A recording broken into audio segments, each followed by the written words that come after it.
Hello and welcome to Media Snack live from New York. Greetings from London.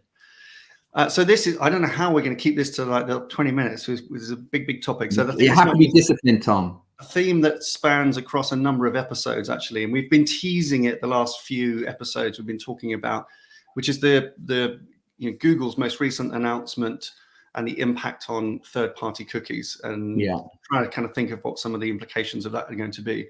There's been a huge amount of stuff written about it, and somewhat maybe the dust is settling a little bit because we're now beyond the hype and lots of speculation and perspective and maybe some mild terror from various parts of the industry.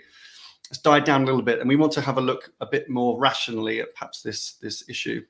Yeah. The one thing that's really interesting is that I think I'm observing the debate shifting now a little bit more to the what's in the interest of the marketer, and particularly what's in the interest of the end user. And really that's got to be the foundations. And of course, on Media Snack, that's what we try and focus on. What should the marketer be thinking about? Public policy and public sentiment has got louder over the years, and perhaps this is a reaction to that. Helpfully, on this episode, we're joined by two special guests, which is going to be really good, and two excellent writers from Adweek, and that's Lucinda Southern and Ronan Shields, who you'll be familiar with. So we'll just bring them on in just a second. And they've been tracking this story really from not just the recent Google announcement, but obviously way beyond that. And they've been pushing out some really good pieces and numbers of pieces of research. The research is excellent because it illustrates the tension at play. On the one side, the industry saying that the ad tech industry particularly is going to be far worse off thanks to Google's announcements, which will come on to the specifics of that. And lots of people probably with a vested interest suggesting that Google is doing this to protect its own business and that this will be a good thing for Google's business. Yet at the same time, the research concedes that actually the message will be positively received by the public. So you could say, well, maybe that's more important actually than what some ad tech companies believe. And the vast majority of the respondents believe that some kind of universal ID or kind of logged in or email identifier across platforms would probably be the right solution, but we'll see. There's a number of different routes we can explore. One important thing to state up front, from our perspective, this is not a good moment for the advertising industry, right? This is not progress. It is a reaction. It is a reaction to, it's not technological innovation that we're discovering here or discussing. Yeah. It's a reaction of the advertising product, the advertising industry in itself reacting to the consumer, the end user, who is reacting, coming full circle, to 5 or 10 years of crappy advertising experiences. So it's listening to the market. That's what it is, and adjusting. And it's important just to frame it in that. And it's not, because there's lots of talk about the different innovative ways that we could get around this challenge. We don't see that as being the challenge here. The important thing is to be listening to the end user and trying to make a better experience for everybody and allow advertisers to still benefit from that. One final reference point, because it's important, and if you haven't seen it, we'll link down below. But lots of stuff written about this. As usual, the WFA have come through with a really interesting point of view and a very well prepared report. And I just want to quote this before we kind of start proper, which frames in what I was just saying. And I think they summed it up really well, and I'm going to read it to you. They say advertisers cannot prepare for the cookieless future without considering the legal and ethical external forces which are driving these changes.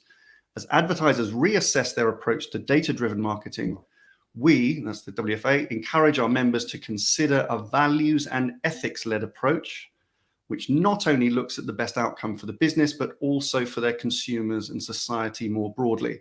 It's opened up a really interesting debate about the internet, how it's funded, and what its role is going to be. As well. So as I say, this could be an episode we try and get kind of focused on. Okay, so if you're good with that, should we bring in Lucy and Ronan? Hello. Hi, Lucy. Hi, Ronan. Hi. Hi. And just because we're so geographically distributed, Ronan, you're in New York, right? That's Lucy, correct. You're in the UK. Yep, that's right. Okay. So we are spanning time zones again today. Good. So we'll start off, David, like you have a point of view broadly on what's going on, and then we'll turn to the experts, and maybe you can fill in some of our gaps. Yeah. Well, it's another big milestone in our industry, right? So the industry is preparing for another fairly seismic shift, one of many that we've had recently. And this is all around the news that, the industry is preparing itself for Google withdrawing support from third-party cookies from its Chrome browser. And this is going to begin early next year. Now, this is something that, cookies are the connecting tissue of advertising, digital advertising, and the digital advertising ecosystem has been reliant on cookies for 25 years.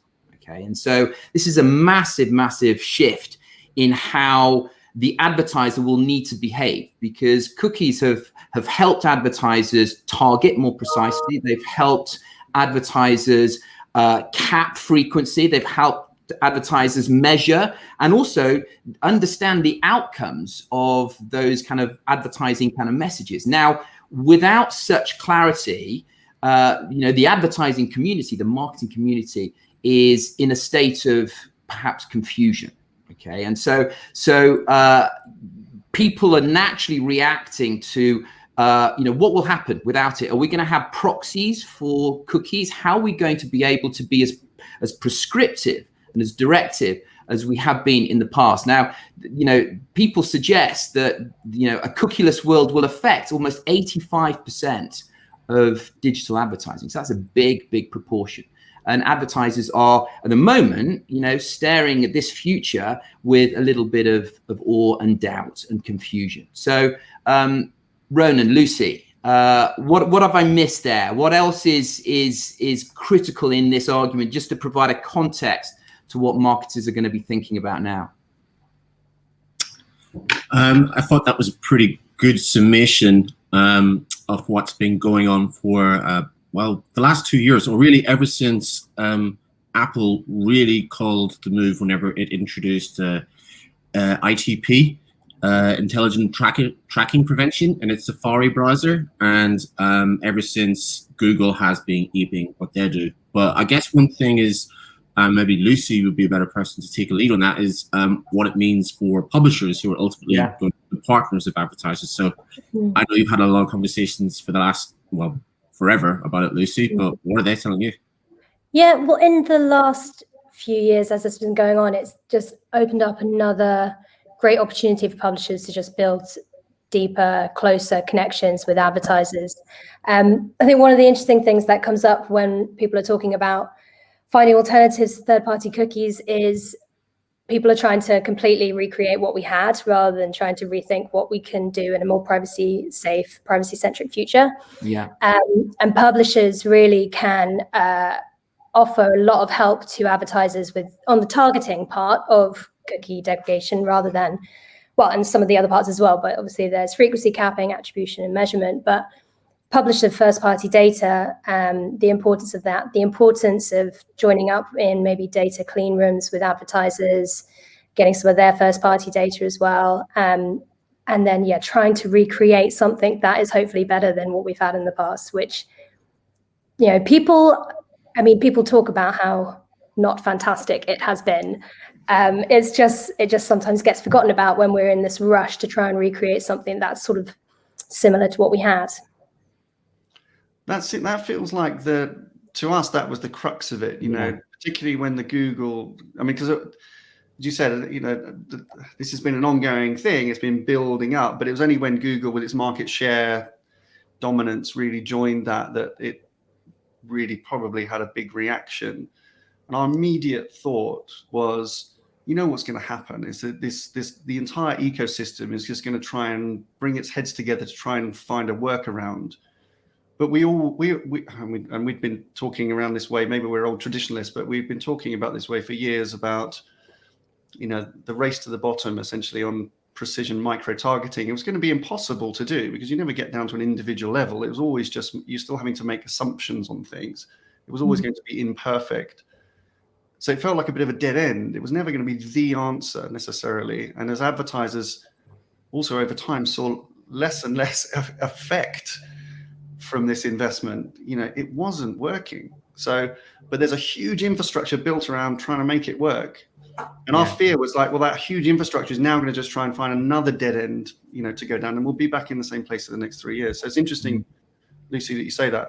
And is that a wish, a kind of personal wish, an educated wish, or do you think that there is real sentiment to just go properly explore what is the long-term plan? I think everyone is a little bit short-termist. It's kind of human nature, just like it's kind of human nature to be perhaps a bit suspicious about the intentions of some of the bigger players in this.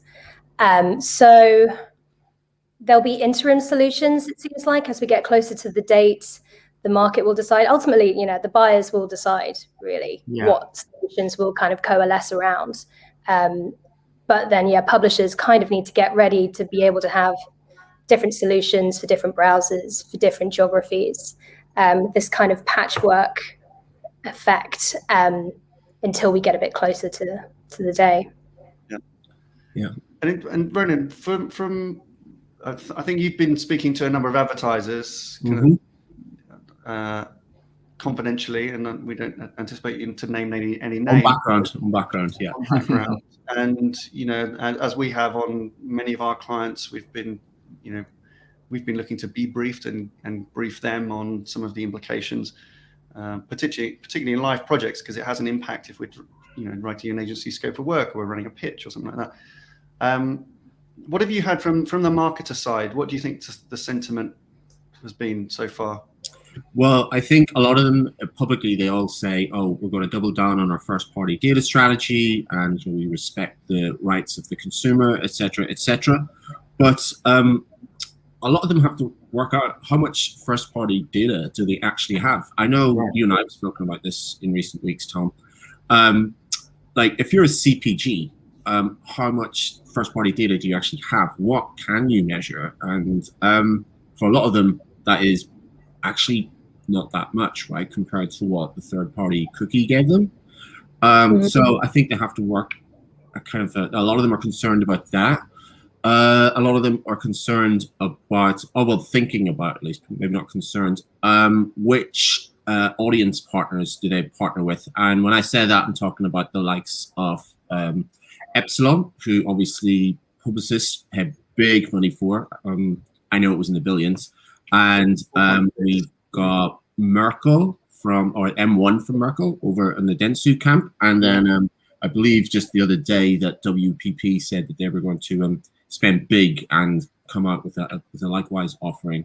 So a lot of marketers are speaking about that. But if you talked about the research that we conducted the other day, or the other week rather, I spoke with a marketer at a very large household name CPG, let's just say. And what they were saying to me was, this whole identifier thing, it's all well and good when we talk amongst ourselves, and probably anybody that's listening into this, like, we get it, that makes sense, but you go out on the street and you speak to any person, say like, hey, so we've got this value trade-off of free content for your personal data, blah, blah, blah. We all know what the value prop is. I'm just going to say, no. I mean, people do ad blocking, quite a bit. Yeah. Just human beings are irrational by nature, right? So a lot of marketers that I spoke to about this, spoke to like 3 different ones specifically about that research. And they were like, yeah, we just don't think people are going to bite on that. Yeah. Is that with the publishers trying to get consent? Yeah, publishers, all the ad tech companies behind Universal ID 2.0, which was probably the biggest question mark of the announcements earlier this month from Google. So that's what advertisers said to me about said research. I don't know, whenever you speak to publishers, Lucy, like, yeah, what are their opinions on it? Because if they're saying, like, I think the common or the number that you hear is that 20% of the open web would be authenticated. So they'd only be able to get 20% of people to sign in, to use an email to view some content. And just the narrative around that to makes it enticing is just so not work that out at all. But in the short term, it's not going to influence massively, consumer behaviors online. And advertisers are still going to operate online. They're just going to have to be smarter. They're going to have to be smarter, either through, as Ronan said, through their own first-party data if they have it. And many CPGs that we speak to have anticipated this, and they've spent the last 2 years kind of building up stock, preparing themselves perhaps for a cookieless future. And they're just going to have to be better at marketing, aren't they, online? They're going to have to be less lazy in the way that they market. We talk about the craft of advertising, and that slipped away simply because everybody assumed that precision marketing was all you needed to do, reach the right person, and who cares what message you're going to give them? That's job done. But that's failed, and that's the problem. That's failed. So hopefully it will shine a spotlight on the craft of advertising and make marketeers a little bit more discerning and disciplined in the way that they try and communicate and engage with their consumers online. That's what I'm hoping. Yeah. And so if we move into just thinking some of those implications, because this you guys may be aware, and loyal viewers will know that we're just obsessed. We can't go through one show without talking about value versus cost as the equation. But this is a really interesting illustration of that, just to that point, David, that you were making. And it has some beautiful implications, I think, through the kind of the way that we move forward. In recent years, a marketer has rightly put a lot of resources and obsessed around the quality of their message and their brand and their products and all those kind of things. And then they've handed all those assets off to a media supply chain broadly with an instruction, which is to distribute this as cheaply as you possibly can. And then that has created a chain of events through the media supply chain, which has got increasingly complicated and expensive, to mean that your beautifully crafted message and product and ad is just appearing in crappy places or in formats which are kind of annoying people. The marketer has been sold by all of us this idea that you can target audiences by proxy in cheaper and cheaper environments, and of course it just puts advertising in crappy places, and it's just kind of funding the wrong part of the industry, and that's had a negative effect on premium publishers as well, as a result. So the care required from the marketer, or the implication for them, is to really again think about where the message goes. It's good old-fashioned media planning, right? It's not just the message, but the time and the place and the context in which it goes. And this is going to be a good trigger, I think. And I think it's why we're going to call this Back to the Future, because it's slightly tongue in cheek, but we've got to be reminded of some of those basic principles, which we lost in the obsession of cheaper and cheaper reach. And I think we all acknowledge that that's not good for business. Actual impact on business has been bad for the last 5 years, and now we're turning a corner. So the marketer has to obsess not just about the message, but also where it goes. And if we care about where it goes, it's more likely to be a better and more relevant experience for the end user. We would hope to get there. Other implications. There's another kind of cohort here we haven't mentioned yet, which is agencies. Have you guys been getting feedback or input or getting sentiment from the agency community? We're supposed to be the guardians of this stuff. A few I've spoken to. Basically, I think first of all they're just trying to calm their clients down, and a lot of them saying it's fine, it's okay. We've integrated with all the big data clean rooms that Lucinda referenced beforehand. I know off the back of that March 3rd announcement, at least 2 contacts I spoke with in the big holding groups of Madison Avenue or Charlotte Street, depending where you're from. Immediately they had to go and draft these response papers saying to clients to say, it's okay, we got this, not that I specifically spoke to anybody at Publicis or Merkle, but there was hey, we've got M1, hey, we've got Epsilon. It's all good. Don't worry about it. So a lot of them are talking about that, but a lot of them are frustrated with Google, who are the ultimate power players here. I mean, if we talk about how marketing went wrong as it went digital, It's all reliant on a company that is literally measurement first, not messaging first, right? So, digital marketing became obsessed with CTR, click-through rate, or CPM, cost per lead, blah, blah, blah. Yeah. Not necessarily about the craft of marketing that you referenced, Tom. So, a lot of the agencies are very frustrated with Google. They are very, what's the word? Google just can't do right for doing wrong, right? They've got so much stuff going on around them. They've got Privacy Sandbox. Great. They bring out Privacy Sandbox, and then, we've got the CMA in the UK is investigating them for some of that stuff. And equally so, the Texas Attorney General-led antitrust investigation. So they are in a little bit of a tight spot. Now, don't get me wrong. I'm never going to feel like, really sorry for Google. They're all right. They'll be all right in the end. They're the ones that we think we can all say, yeah, they'll be good, unless they get broken up. That's a lot of the agencies are incredibly frustrated because they're really getting not a lot from them in terms of answers. In fact, I know, again, when I was speaking to one of the marketers at the CPGs in response to the research, they were like, and this is an exact quote, we've got no answers, just concepts from Google, right? It's like, we don't know. And obviously, Google is rolling out its experiments in the next quarter, Privacy Sandbox, but not on your side of the water, Lucy and David, because as we all know, there's a little bit of a GDPR problem there. Yeah.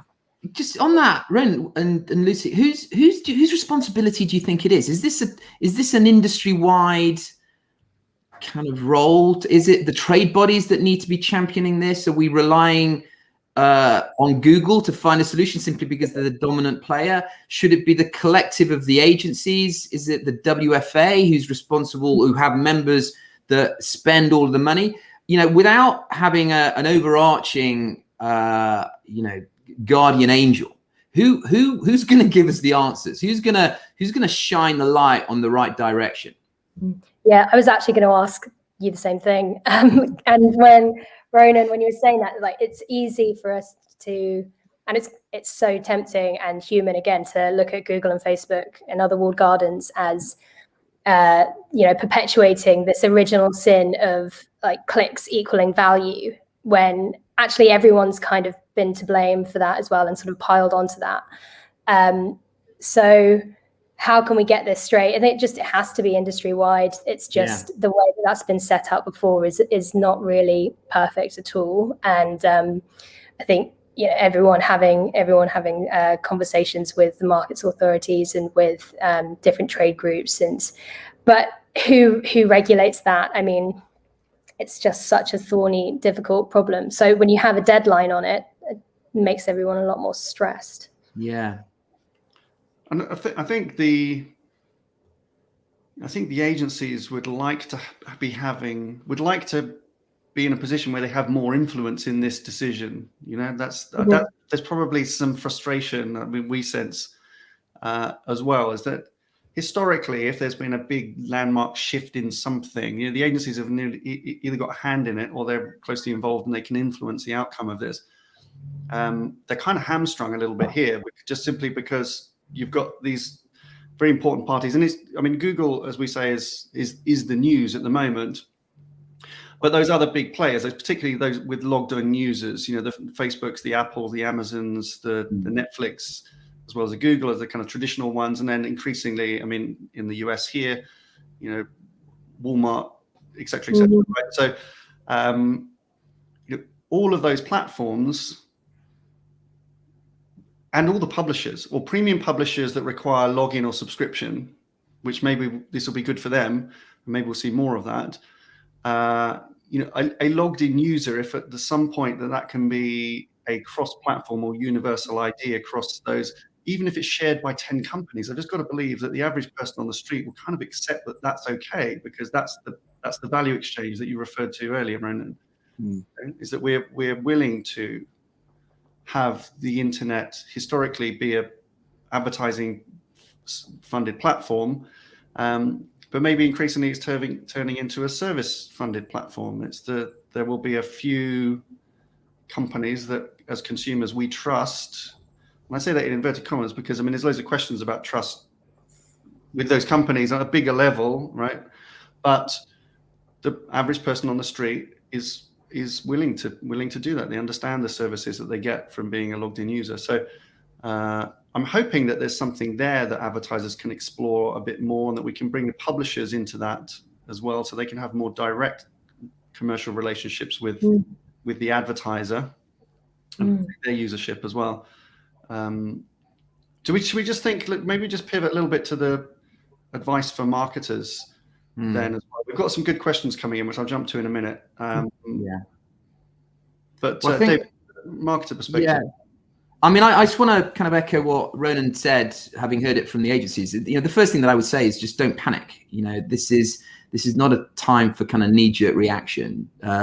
Assess the situation. The first piece of advice I would probably give is do an audit on kind of where you are. Understand what the implications of a cookieless world next year is going to look like. You know, what you will no longer have, what has been changed, and what remains the same. At least that will give you a perspective on how to continue marketing properly. That'd be the first thing. The second thing is, you know, between now and next year, start to test. You know, there are plenty of cookieless, operators out there. There's got Safari, Firefox. Understand perhaps how to operate in this space so that you are anticipating the challenges or not of next year.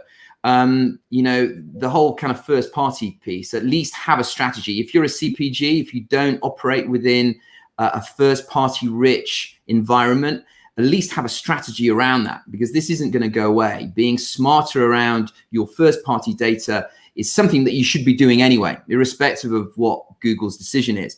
And then, you know, Tom will like this. The fourth piece of advice that I would give is, you know, focus on the planning. You know, bring it back to the basics. Perhaps we have been a little bit disillusioned by numbers and by the algorithm that has taken away the craft and the sophistication of smart, proper planning.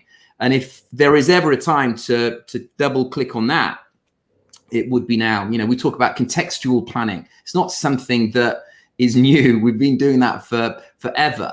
But if you're ever going to now focus on it, if you're ever going to challenge your communications agencies to think about, you know, the environment just as much as the message, now would be it. Very good.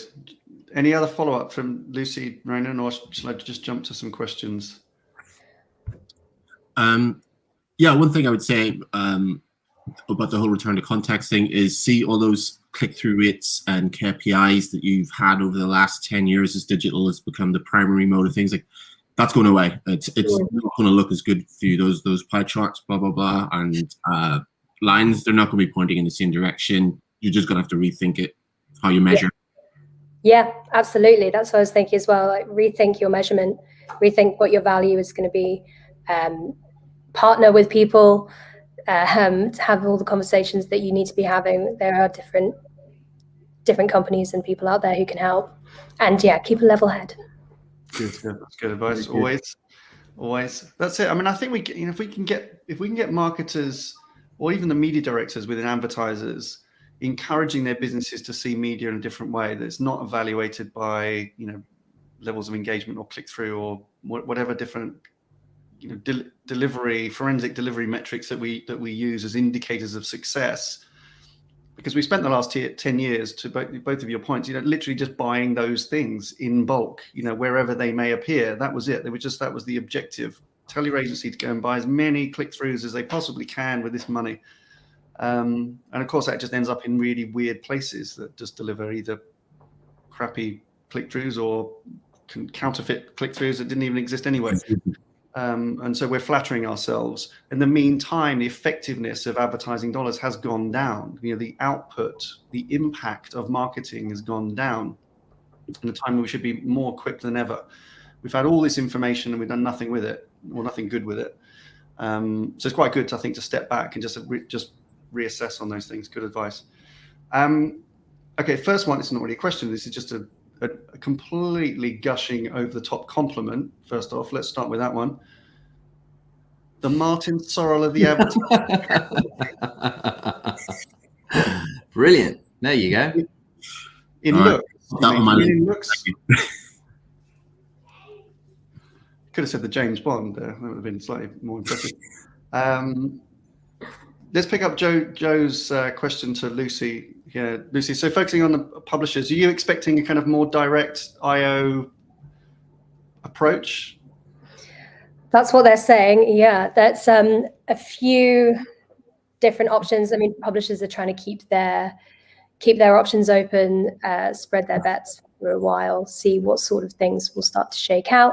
But over the last 18 months, they've been the overarching goal has been fewer but deeper connections and relationships with advertisers, where you can focus your time and your money and your spend, and then you can have longer term relationships.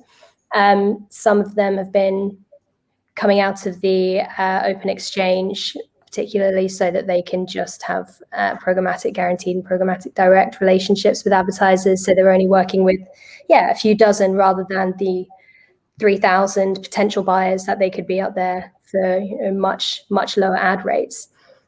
I expect that trend to continue. Yeah, good. I should just call out, you can see both Lucy and Ronan's Twitter handles there. You should, if you don't follow them, you definitely should, and follow their writing, subscribe to Adweek. There's been a good flow of as always, the writing that you've been doing. Where are you kind of heading next with that? Because I don't suppose you can say like, well, that's done, what's next? Where do you think the story is going to go from your perspective? Right now, I'm looking into the challenges behind some of Google's claims of the efficacy of its privacy sandbox solutions. So earlier in the year, or actually, it was the very end of last year, they produced a white paper saying that Flux, which is a federated learning of cohorts, they said that the use of that was 95% as effective as the current mode of using third-party cookies, etc. But there's been a few challenges around that, and that's one thing I'm looking into, is just basically how the wider industry is saying to Google, well, you do control everything, but we're not so sure the truth is what you say it is. Mm. And then on the side of that as well, they're going to be testing Flux in the next few weeks in the US. So we'll be hopefully getting some kinds of results as well for how well those are going. Obviously, that's not happening in Europe anytime soon, but plenty of things to pick up on that. Very good. Okay, well, listen, we're probably out of time. I should say that please subscribe. If you don't subscribe, please subscribe to the channel so you get updated with this. And as an evolving story, we'll obviously be revisiting some of the broader implications. Particularly, I think next week we're really going to talk about contextual planning, which is a good passion project of mine, and the impact on that and what marketers should be asking now of their agency resources. That'd be important. Just by way of summary, important to be consumer centric. I would just urge everybody who's at all involved or interested or in any way influential in this discussion, let's as an industry please heed those warnings in that WFA report that we'll link to below that I called out at the beginning. Let's think of some broader societal implications from this, and let's not make the same mistake again and find ourselves 5 years down the line having to reverse back up another dead end because either legislation or public sentiment has turned against us once again. We don't want to be in that position. If you're a marketer, go hug your planner.